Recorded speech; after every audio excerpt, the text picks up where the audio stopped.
కేంద్ర మంత్రి ధర్మేంద్ర ప్రధాన్ రాజీనామాతో గాంధీ భవన్లో విజయోత్సవ కార్యక్రమాన్ని నిర్వహించారు. ఎమ్మెల్సీ బలమూరు వెంకట ఆధ్వర్యంలో పార్టీ నాయకులు కార్యకర్తలు స్వీట్లు పంచుకొని టపాసులు కాల్చి సంబరాలు చేసుకున్నారు. నీట్ పేపర్ లీకేజీ అంశంలో ప్రతిపక్ష నేత రాహుల్ గాంధీ, విద్యార్థులు, యువత పోరాటం ఈ విజయం సాధించామని బలమూరు వెంకట అన్నారు. ఇప్పటికైనా కేంద్రం గుణపాఠం నేర్చుకుని విద్యా విధానంలో మార్పులు చేయాలని ఆయన డిమాండ్ చేశారు.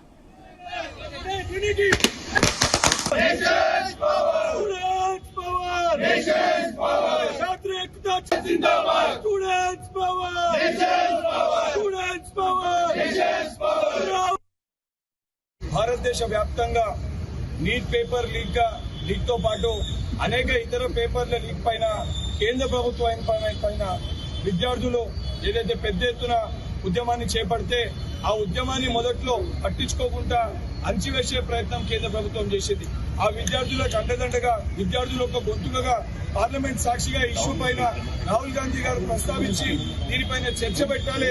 విద్యార్థులపై అయితే శాంతియుతంగా ప్రదర్శన చేస్తున్నారో వారిపైన లాఠీ చార్జ్ చేసిరో ఆ అంశం పైన చర్చించాలని చెప్పి కోరితే దాన్ని పట్టించుకోకపోతే రాహుల్ గాంధీ గారు స్వయంగా నరేంద్ర మోడీ గారు ఇంటి ముందు ధర్నా చేయడం జరిగింది.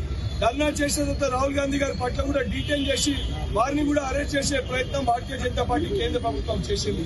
ఎట్టకేళ్లకి ఈ రోజు విద్యార్థులు అదానే వారికి అండదండగా నిలబడ్డ ప్రధాన ప్రతిపక్ష నాయకుడు రాహుల్ గాంధీ గారు అందరూ కలిసి కేంద్ర ప్రభుత్వం పైన ఒత్తిడి తీసుకొని రావడంతో ఈ రోజు ఎట్టకేళ్లకి కేంద్ర ప్రభుత్వం మెడలు వంచి ధర్మేంద్ర ప్రధాన్ ఎడ్యుకేషన్ మినిస్టర్ రాజీనామా చేయాల్సిన పరిస్థితి ఏర్పడ్డది.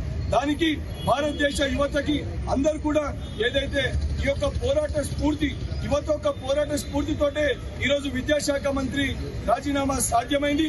కానీ దీనితోటి ఈ పోరాటం ఆగదు.